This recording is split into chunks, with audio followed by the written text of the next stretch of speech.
कि वो वेद के मंत्र को, आप देखें जो वेद के मंत्र को ही बोलते रहे उनको दुनिया नहीं जानती। वेद को दयानंद ने भी पढ़े और लोगों ने भी पढ़े, लेकिन जिन और लोगों ने वेदों को पढ़ा वो बाद तक भी अगर वेद ही पढ़ते रहे, जीवन भर वेद पढ़ते रहे, वेद पढ़ने में अपना कल्याण मानते रहे, उनको दुनिया उतना नहीं जानती। जिन्होंने वेद पढ़ने के बाद समाज की बेहतरी के लिए कुछ और काम किए, उनको ज्यादा जानती। तो वेद का पढ़ना वेद के पढ़ने के लिए ना हो करके जो काम वेद में लिखे हैं वो करने के लिए है। ये कई लोग उदाहरण देते हैं बहुत सुंदर। कई जगह पर लिखा होता है कि मुंबई 23 किलोमीटर, आप दिल्ली से मुंबई की ओर चलने लग जाइए, एक स्थान आएगा जहां लिखा होगा मुंबई 79 किलोमीटर, मुंबई 23 किलोमीटर।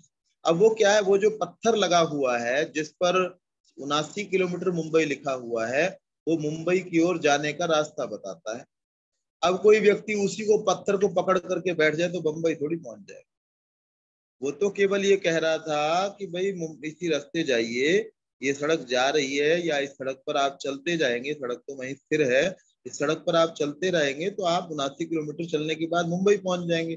अब व्यक्ति जो है वेद पढ़ा, वेद में कुछ लिखा हुआ था भाई ऐसा ऐसा करना चाहिए, वो व्यक्ति वेद को ही पकड़ करके बैठ गया, मंत्र को बोलता जा रहा है बार बार, 1000 बार बोल रहा है, उसमें भी शांति नहीं पड़ी, 2000 बार बोल रहा है, 10,000 बार बोल रहा है, वो इसी का प्रचार करने लग गया, वेद के मंत्र पढ़ते रहो इसी में कल्याण हो जाएगा।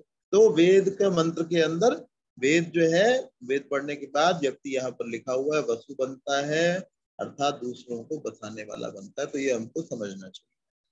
एक वेद का अध्ययन करने के बाद गृहस्थ आश्रम में प्रवेश कर बसने बसाने के धंधे में पड़ जाने वाला वसु है, वह 24 वर्ष तक का ब्रह्मचर्य कर गृहस्थ आश्रम में प्रवेश कर सकता है।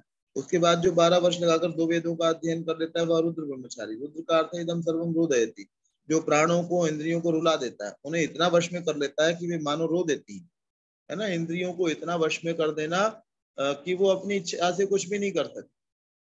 जैसा चाहूंगा, नहीं चाहूं तो मैं 12 घंटे जाग कर और आंखों को बंद कर सकूं, है ना।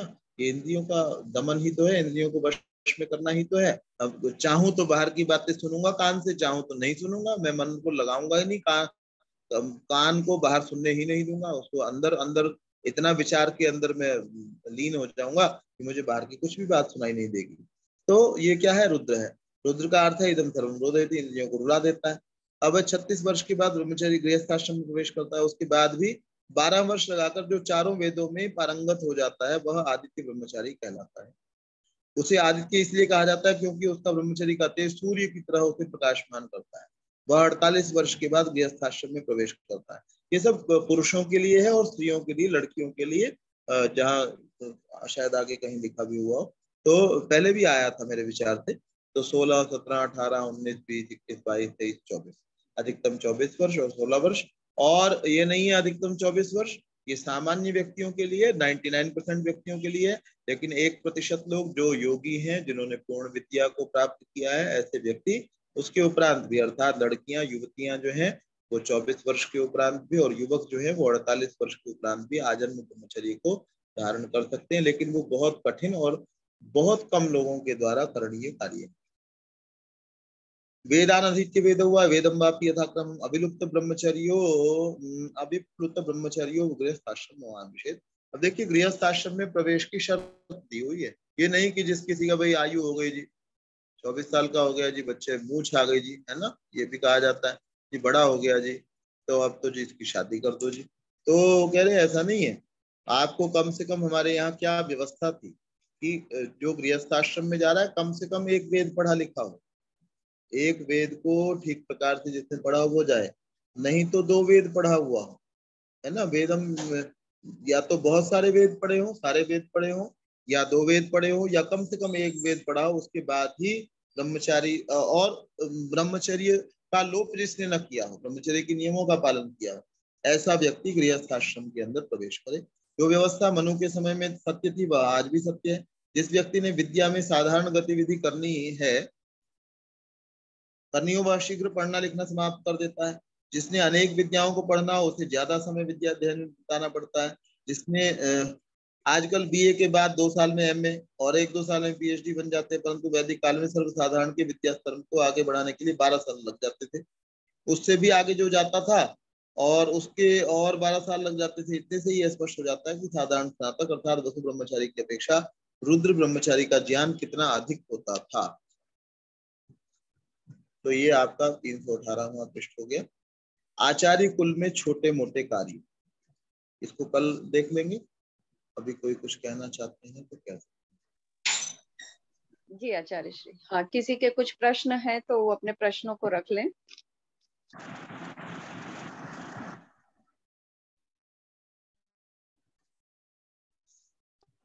और अभी आचार्य श्री ने जो बातें लोग महेश्वरी या ओशो, ये तो मतलब बड़े नाम हैं जो हमारे सामने हैं। ऐसे ही न जाने कितने छोटे मोटे नाम होते हैं, और हमारे हर घर में एक न एक सदस्य ऐसा होता है। और हमें स्कूलों में भी यही शिक्षा मिल रही है कि इंद्रियों का दमन नहीं करना है, यह अप्राकृतिक है, इससे व्यक्ति पागल हो जाएगा। जैसे अभी एक दिन हमारे बीच एक आई थी, नाम मैं उनका नहीं लूंगी, उन्होंने बोला भी था कि क्या ब्रह्मचर्य में रहने पर कोई पागल नहीं हो जाएगा, उसको परेशानी हो जाएगी। तो महर्षि दयानंद एक बहुत उत्कृष्ट उदाहरण है आज के युग में। अगर हम राम की, कृष्ण की, हनुमान जी की, तमाम लोगों की, जो भी हमारे वैदिक लोग हैं उनकी तो हम बातें करें तो अनेका अनेक नाम है, लेकिन महर्षि दयानंद अभी के उदाहरण है, जो ब्रह्मचर्य में एक ऊंचे व्यक्तित्व के साथ ही बहुत ही बलशाली बलिष्ठ शरीर से भी थे। तो ये उन लोगों के मुंह पर एक तमाचा है। और आज के जो साइंस है, जो पाश्चात्य शिक्षा है, उसके मुंह पर एक तमाचा है कि संयमित जीवन जो है बनाया जा सकता है। अभी आप लोगों के कुछ प्रश्न हैं तो रख दीजिए।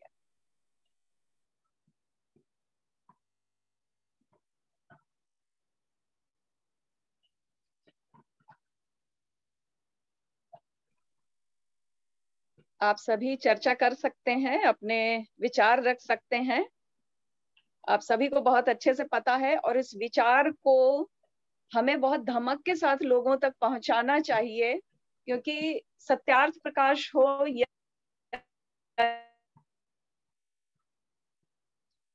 जो भी आर्ष ग्रंथ हैं, जैसे कि यही हमारा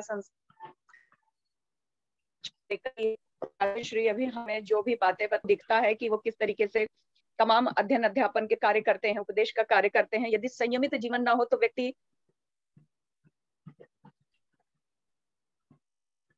इतना उनका बौद्धिक स्तर है, तो ये सारी चीजें हमारे सामने हैं।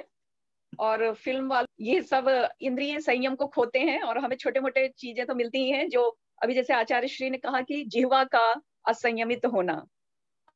आज जिह्वा इतनी असंयमित हो गई है क्योंकि सारा जो बाजार है वो आपको नीचे गिराने पर लगा हुआ है। कैसे आप नीचे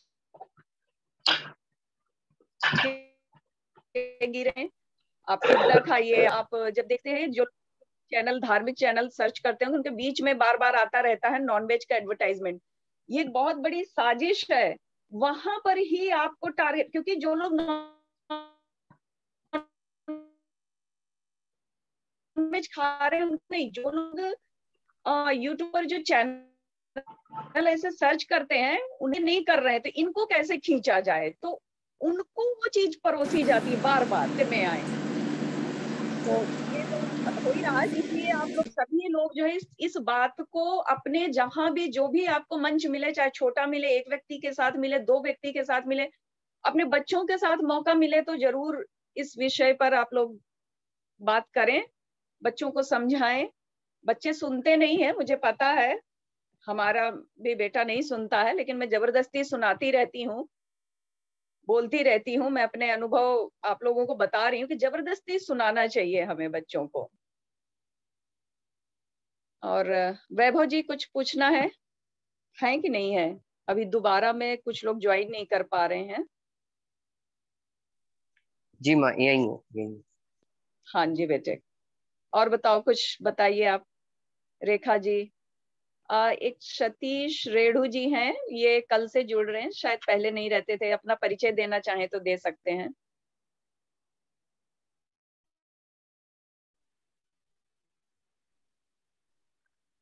नमस्ते जी आचार्य जी, प्रणाम।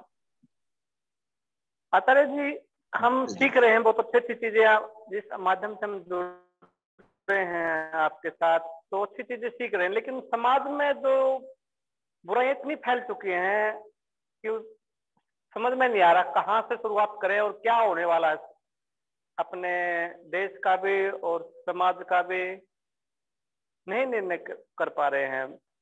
अभी जैसे बीमारियों का प्रकोप है, अभी जैसे ये सरकार ही चाह रही है, सरकार ही कुछ एजेंडा ऐसा लेकर आ रही है कि पॉपुलेशन कम हो, जैसे कोविड का बना रखा है इन्होंने, दोबारा फिर वो शुरुआत कर दी है। तो कहाँ तक सक्सेस हो पाएंगे हमारी, हम समाज को कैसे बचा पाएंगे?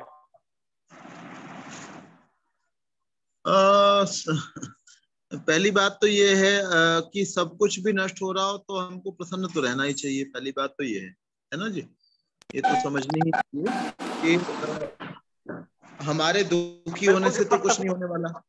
हम लोग रोने लग जाएं, परेशान हो जाएं तो उससे तो कुछ नहीं होने वाला। किसी भी अवस्था में, अभी जो भी अवस्था है, हम लोग सांस ले पा रहे हैं, है ना, कुछ नियम हमारे अनुकूल भी बने हुए हैं। जैसे हम में से कुछ लोग सिगरेट नहीं पीते हैं, तो सार्वजनिक स्थानों पे सिगरेट पीने पर प्रतिबंध है, तो ये हम इसकी प्रशंसा कर सकते हैं। मैं इसके लिए किसी सरकार की प्रशंसा करने को नहीं कह रहा हूँ। मुझे नहीं पता ये नियम जो है कांग्रेस की सरकार में आया कि बीजेपी में आया, कब आया, लेकिन अच्छा नियम जरूर है ना। अच्छा, सबको शराब पीना अनिवार्य तो नहीं है ना। जैसे बच्चों को स्कूल भेजने की कुछ अनिवार्यता है या और है, तो हमारे लिए भी, हमारे लिए अनुकूल वातावरण है, तो वो न होते हुए भी लोगों ने बहुत काम किया है। आप अगर लोगों के संघर्षों को देखें एक व्यक्ति का, मुझे अभी एक तो नेल्सन मंडेला का उदाहरण तो हमारे साथ में है ही, सामने है ही। मतलब व्यक्ति जेल के अंदर बंद होता हुआ 32 साल जेल में रह करके अपनी विचारधारा का प्रचार करता रहा, अकेला आदमी। जिस व्यक्ति को, मतलब कहाँ तक लोग नहीं टूटते हैं, कितने उनकी आत्मा कितनी बलवान होती है कि आदमी 32 वर्ष जेल के अंदर है, उसका विचार ये था, और उसको डाला भी जेल में इसीलिए गया कि भाई जो है ना, उनको, क्योंकि वो ब्लैक थे, है ना, काले थे, काले होना अपराध, काला होना ही अपराध मान लिया जाता है। कितना बड़ा, मतलब धब्बा है मानवता के ऊपर कि किसी व्यक्ति के रंग के आधार पर उसको कह दिया जाए कि भाई जो है ना, कि तुमको परमेश्वर ने क्योंकि गोरा नहीं पैदा किया, काले रंग का अश्वेत पैदा हुए हो। अब वो व्यक्ति की को ये विचार अंदर से आया कि ऐसा तो नहीं हो सकता कि केवल काला होना जो है वो व्यक्ति, उसके कारण ही उसको हीन मान लिया जाए, उसको कमतर मान लिया जाए, कम आंक लिया जाए। तो उस व्यक्ति ने जेल में रहते हुए अपना आंदोलन जारी रखा, लोगों को समझाना जारी रखा, और बहुत सारे लोगों के उसके ऊपर जो है ना अत्याचार हुए, उसके बाद भी जारी रखा। तो मेरे ऊपर, आपके ऊपर क्या अत्याचार हो रहा है? हम लोग अपनी विचारधारा, जो भी मेरी विचारधारा है, जो आपकी विचारधारा है, हम लोग कह सकते हैं, और जहां जहां हमारा सामर्थ्य हम वहां जाकर के कहें। आज तो इतने माध्यम उपलब्ध हैं आपके पास में, तो हम वहां सब जगह पर, यूट्यूब है, ट्विटर है, और यहाँ से इस आभासी दुनिया से बाहर निकलें तो आपके पास में, हर एक घर के पास में, हर 1 किलोमीटर के अंदर पार्क है। वहां जाकर के अपने लोगों को अपनी बात बताना आरंभ करें, है ना, लोगों को इकट्ठा करें, और बात बतानी नहीं आ रही है, बात बताना सीख लें। कोई ऐसी कला नहीं है ये जिसको सीखा नहीं जा सकता हो। नहीं जैसे भी आती है, बच्चों के साथ खेलना आरंभ करो। मैं अभी बल्लभगढ़ था 3 दिन 4 दिन पहले ही, रविवार को, तो वहां एक छोटी बच्ची 6 वर्ष की थी, पंडित जी जो थे उनकी बेटी थी। मैं उसके साथ सुबह मैंने थोड़ी सी दौड़ लगाई, तो मैंने उसको कहा कि भाई तुम जो है ना मुझसे दौड़ में नहीं जीत पाओ। तो थोड़ी देर वो खेलती रही, फिर वो मेरे साथ घूमती रही, तो मुझे अपनी बातें बताती रही, माँ के बारे में बताने लगी, पिता के। कितनी देर का संबंध था मैं आपको ये बता रहा हूँ। उसके बाद क्या हुआ, जब मैं आ रहा था तो वो रो रही थी कि नहीं मैं, और मुझे उसने बंद कर दिया, खुद भी एक कमरे में बंद हो गई, मुझे भी बंद कर दिया कि मैं तुमको जाने नहीं दूंगी। और जब मैं फिर जाने लगा, फिर माँ की गोद में थी, फिर रो रही थी कि भाई मैं इनको नहीं जाने दूंगी। तो मैं ये आपको ये बात कहना चाह रहा हूँ कि हम लोगों को कितने छोटे से अंतराल में, अब वो बच्चे, अगर वो बच्चे के साथ में ज्यादा देर रहता और मैं कुछ उसको बात बताता, तो क्या वो सुनती नहीं मेरी बात? जब बच्चा मेरे साथ ही खेल रहा है, तो हम अगर पार्क में जाएंगे, देखो कुछ लोगों ने कहीं कहीं, हर व्यक्ति को अपना रास्ता खुद बनाना होता है ना। मैंने पहले भी एक उदाहरण दिया था कि एक सन्यासी थे, उनका नाम फिर मुझे अभी तक भी नहीं याद आया, तो उन्होंने 160 व्यक्तियों का जीवन परिवर्तन किया। केवल वो हॉस्टल्स में जाकर के उन बच्चों को पूछते थे कि भाई आपको मैं कब मिलने आ सकता हूँ, और जो समय वो बच्चा देता था उसको उस समय मिलने के लिए जाते थे, और मिलने के लिए जाते थे और वहां जाकर के उसको कहते थे भाई मैं, उसको अच्छी बात कुछ बताते थे, बड़े प्यार से बताते थे, तो उन्होंने उसको परिवर्तन करने में सफल हो पाए। तो हम अगर चाहेंगे, इच्छा शक्ति होनी चाहिए। नेल्सन मंडेला जेल में, मतलब 32 वर्ष जेल में रह करके और इतना बड़ा परिवर्तन ला करके राष्ट्रपति अगर उस देश के हो सकते हैं, तो हम लोग क्या कुछ नहीं कर सकते। करने की इच्छा हमारी होनी चाहिए। इसको अगर ये कड़वा लग रहा हो तो बुरा मत मानिएगा, लेकिन अगर हमारी इच्छा शक्ति होती है तो सब बदलाव आ जाता है। आप देखिए हमारे घर पिछले 70 साल में कितने बदल गए हैं। 70 साल पहले लेंटर भी शायद हमारे घरों में नहीं। जितने भी हम लोग हैं, हम विचार करें कहाँ रहते थे, वहां क्या लेंटर था। उसके बाद पंखा भी किसी का, एक 2 कमरे थे, 3 कमरे थे, तो एक में पंखा बिजली वाला होता था, एक में शायद नहीं होता। अब वो बदलाव क्यों आ गया? क्या आज ऐसा है कि हमारे घर में कोई कमरा ऐसा हो जिसमें पंखा ना हो, या कोई ऐसा कमरा हो जिसमें कूलर भी हमारे पास होता है, कहीं किसी के पास एसी भी होगा, किसी के पास मार्बल भी लगा हुआ है। क्यों आ गया ये सारा कुछ? क्योंकि हमने उसको चाहा। और दूसरी चीज जो हम कह रहे हैं जी, हम तो लोगों को बता नहीं पाए, वो तो बदल नहीं पाए, समाज बिगड़ गया है। वो इसलिए बिगड़ गया है क्योंकि हमने उसको बदलना नहीं चाहा। तो पहली शुरुआत तो अपने आप से करनी चाहिए, अपने अंदर परिवर्तन लाने का प्रयास करना चाहिए। उसके बाद सारी दुनिया आपकी है। दुनिया का आप देखो, इस समय कम से कम 80 करोड़ आदमी जो है हिंदी समझता है। आपकी जो भाषा है उसको समझने वालों की संख्या कितनी बड़ी है। आप उन तक पहुंचिए। पहुंचने के माध्यम, विभिन्न माध्यम उपलब्ध हैं। आप करेंगे तो हो जाएगा, नहीं करेंगे तो कुछ भी नहीं होगा। अगर हम सोचते रहे क्या होगा, ये भी खराब हो गया, ये भी गलत हो गया, तो वो हो गया, वो हमारे हाथ में नहीं है। हमारे जो हाथ में, हमको वो करना है ना। कर्ण ने किसी को कहा, कोई उसको कहने लगा कि तू तो सूत है, सारथी का लड़का है तू तो उसने उसके जवाब में कहा, किसी ने कवि ने कल्पना की हुई है, क्या लिखा कि भाई सूतो वा सूत पुत्रो वा योवा को वा भवाम्यहम्। चाहे मैं सारथी हूँ कि मैं सारथी का पुत्र हूँ, कुछ भी कहो तुम मुझे, चाहे मैं जो कुछ भी हूँ उससे भी कोई छोटा हूँ जो तुमको छोटा लगता है। दैवायत्तम कुले जन्म, कौन से कुल में मुझे जन्म लेना था ये तो परमेश्वर ने देखना था, वो तो मैंने नहीं देखना था कहाँ उसने जन्म दे दिया। मदायत्तम तो पौरुषम, मेरा काम तो पौरुष करना है, मेरा काम परिश्रम करना है। उस परिश्रम को नहीं छोड़ूंगा। मैं शस्त्र विद्या को सीखूंगा और मेरे सामने जो धनुर्धर आएगा उसको पराजित करके दिखाऊंगा। तो हम अपना लक्ष्य खुद बनाए कि भाई मैं ये काम करके दिखाऊंगा, अपने आप को खुद चैलेंज हम दें। बहुत लोगों ने बहुत काम किया है। आप उदाहरण दुनिया के अंदर देखने निकलेंगे तो आपको एक ढूंढेंगे और 1000 उदाहरण आपको मिलेंगे, जिन्होंने बहुत कम संसाधनों के अंदर दुनिया के अंदर बहुत बड़ा परिवर्तन जो लोग लेकर के आए है ना। दयानंद जब बाजार में आए हैं, जब वो दुनिया के अंदर आए हैं, मतलब घर को छोड़ करके निकले, कौन सी भीड़ उनके साथ में थी। लेकिन आज भी मृत्यु के 150 साल बाद भी उनके पीछे लोग हैं। उनके नाम पर जो है ना, कोई जरा सा कुछ कह दे, देखो दयानंद जीवित नहीं है, दयानंद किसी के दादा नहीं लगते, मेरे परदादा नहीं लगते हैं, और कितने हजारों लोगों के दादा परदादा कुछ नहीं लगते हैं। आप एक शब्द कह करके देखो, 1000 आदमी खड़े हो जाएंगे आकर, कैसे कह दिया जी आपने ये शब्द, है ना। जबकि जिनके लगते ही कुछ नहीं है, वो रक्त संबंध नहीं है जिनके साथ में, वो भी अच्छा जो कभी मिले नहीं है। अच्छा आप आपसे कोई, हमसे कोई पूछ ले भाई दयानंद के पक्ष लेते हो, उनसे कभी मिले थे क्या, उनसे कुछ पढ़ा है क्या? बस उनकी किताब पढ़ी जी मैंने, तो इसलिए जो है ना मैं उनके बारे में नहीं। तो जब लोग जो है इतने साथी, एक ऐसे व्यक्ति के साथी जो 150 साल पहले हुआ था, घर छोड़ करके निकला, तो कोई घर से थोड़ी साथ में कोई पैसे लेके निकला था कि पैसे के दम पर लोगों को इकट्ठा कर लिया। बस अपने पौरुष के दम पर, अपने परिश्रम के दम पर जो है इतना कार्य किया। तो हम सबके पास ही ऐसा सामर्थ्य है।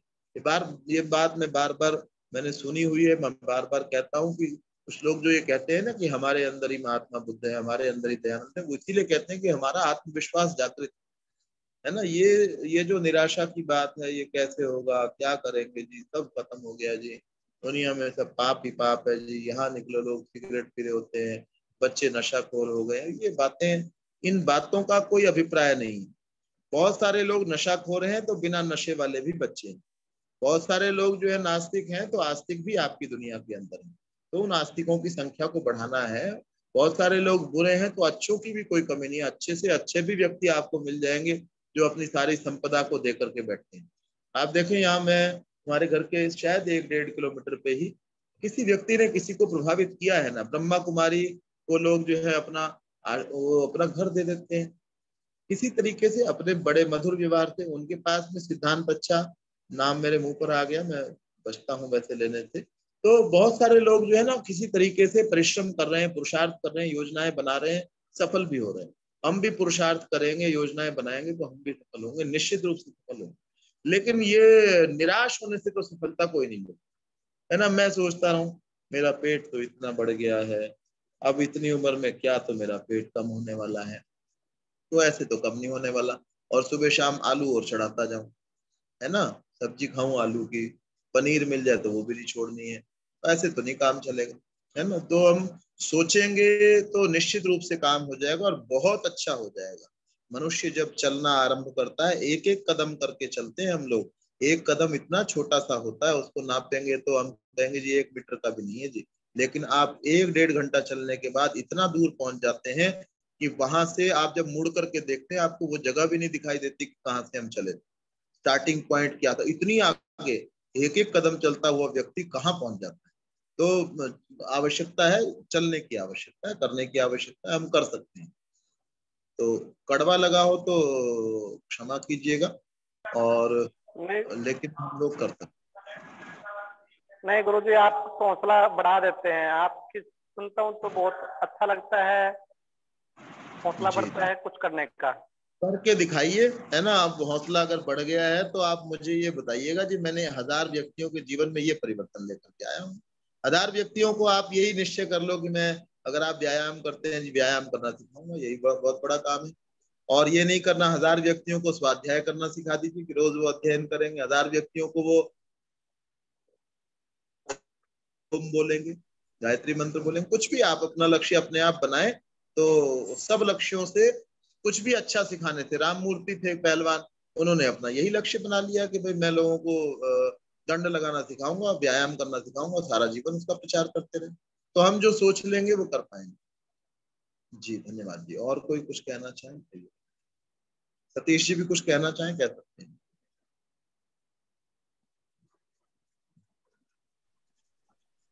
हाँ गुरु जी, यही था कि विचारों से आपके, जब आपके सुनता हूँ तो बहुत अच्छा, मतलब अपने एनर्जी महसूस करता हूँ, मैं ऊर्जा महसूस करता हूँ, कुछ करना है लेकिन एक रास्ता नहीं मिल पा रहा, रास्ता खोज नहीं पा रहा है जो चीज के साथ। आपके पास समय है, हम लोग अकेले में किस समय बात कर लेंगे, है ना। और आपके विषय में और जान करके मैं बता दूंगा कि आप ये काम कर लीजिए।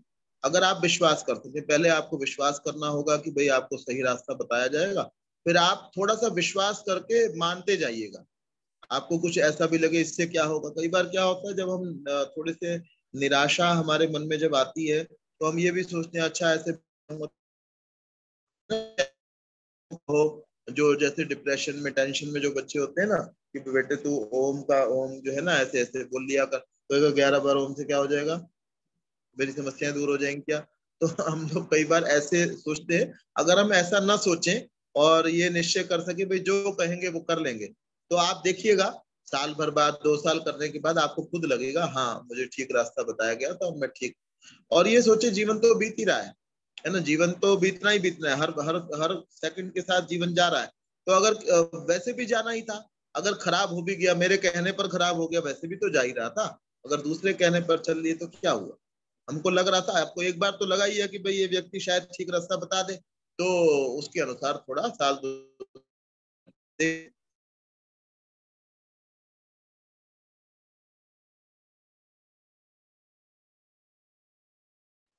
आवाज कट गई गुरु जी आपकी, नेटवर्क।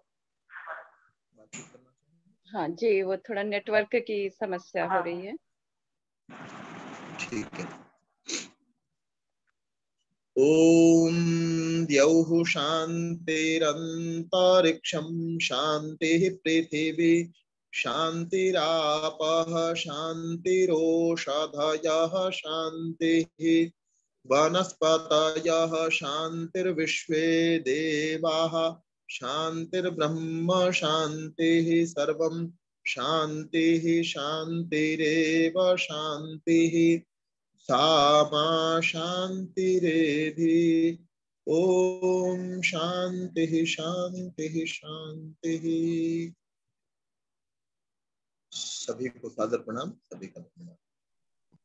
सादर नमस्ते आचार्य श्री का, और बहुत बहुत आभार कि आचार्य श्री हमें प्रतिदिन किसी न किसी एक आत्मविश्वास से सराबोर कर देते हैं। चाहे जितना हम बार बार कहीं ना कहीं एक आत्मविश्वास टूटता है जब हम बाहर खासकर सामाजिक कार्यों के लिए निकलते हैं, लेकिन आचार्य श्री के साथ यहाँ पर 16 संस्कार के सत्र में या संस्कृत के सत्र में, जहाँ पर हम मात्र संस्कृत पढ़ने जाते हैं, लेकिन वहां पर भी कुछ न कुछ, जब कोई एक विद्वान व्यक्ति होता है तो वह एक उसकी स्वयं की जो एक अंतः प्रेरणा होती है वह सराबोर होता है, विश्वास है। तो कहते हैं ना, जिसके पास जो होता है वो आचार्य श्री हमें ऐसे ही उत्साहित प्रोत्साहित करते रहते हैं। तो उनका बहुत बहुत आभार, और इस सत्र से जुड़ने वाले सभी साथियों का बहुत बहुत आभार है। सिद्धांत जी का आभार जो आज उन्होंने हमें हमारी टेक्निकल टीम को देखा, इसके लिए उनका अनेकों धन्यवाद। और सभी को मैं रश्मि सूफी सादर नमस्ते। सभी को नमस्ते। आचार्य जी नमस्ते। ओम सभी को फिर से नमस्ते। सभी को नमस्ते जी। नमस्ते जी।